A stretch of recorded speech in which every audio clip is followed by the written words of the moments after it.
Assalamualaikum warahmatullahi wabarakatuh. Perkenalkan, nama saya Muhammad Abdul Rafi, NPM 2231 Di video kali ini saya akan menjelaskan tentang memahami konsep metode, constructor, modifier, akses, dan statik dalam pemrograman. Pengenalan metode, constructor, modifier, akses, dan statik. Metode. Fungsi yang didefinisikan dalam sebuah kelas digunakan untuk melakukan tugas atau operasi tertentu. Constructor, metode khusus yang digunakan untuk menginisialisasi objek baru dari kelas. Modifier access, kata kunci yang mengatur visibilitas dan akses terhadap anggota kelas, seperti metode dan variabel. Static, kata kunci yang menandai anggota kelas sebagai anggota yang dibagikan oleh sebuah objek dari kelas tersebut.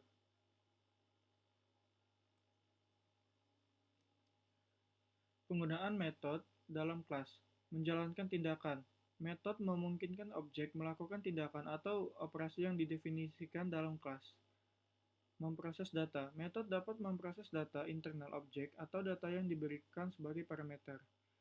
Membalikan nilai. Metode dapat mengembalikan nilai yang dapat digunakan di bagian lain program.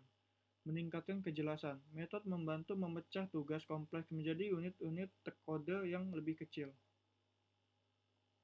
Fungsi constructor dalam pembuatan objek. Yang pertama, inisialisasi. Constructor menjamin bahwa objek baru memiliki nilai awal yang benar. Yang kedua, pengaturan atribut. Constructor menetapkan nilai awal untuk atribut variabel objek. Yang ketiga, konsistensi. Constructor memastikan bahwa semua objek dibuat dengan struktur yang sama. Penerapan modifier akses dalam pemrograman. Public dapat diakses oleh semua bagian program. Private hanya dapat diakses dari dalam kelas tempat mereka didefinisikan.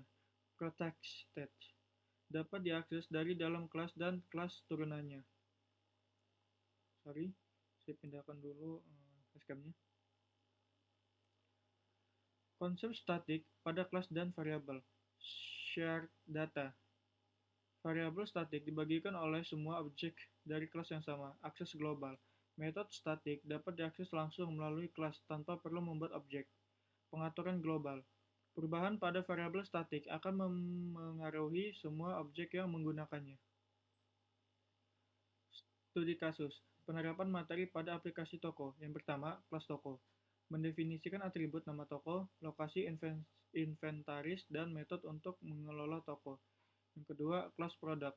Mendefinisikan atribut produk, nama, harga, stok, dan metode untuk mengelola produk. Static variable. Merekam total penjualan yang dilakukan oleh semua toko. Yang keempat, metode. Untuk menambahkan produk, mengurangi stok, memproses pesanan, dan menghitung total penjualan.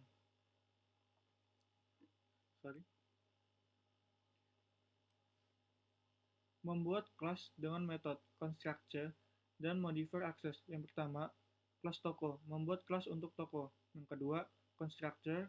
Inisialisasi data toko saat membuat objek toko. Yang ketiga, metode. Fungsi untuk mengelola operasi toko. Yang keempat, modifier akses. Menentukan akses ke anggota kelas.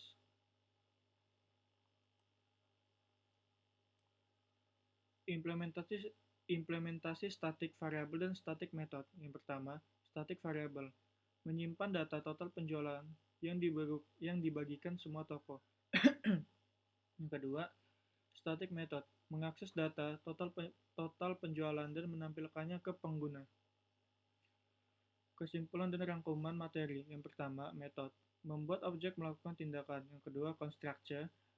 Inisialisasi objek baru. Yang ketiga, modifier akses.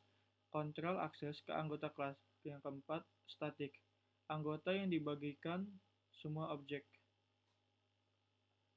Oke, baik, mungkin itu saja yang dapat saya sampaikan. Saya akhiri. Wassalamualaikum warahmatullahi wabarakatuh.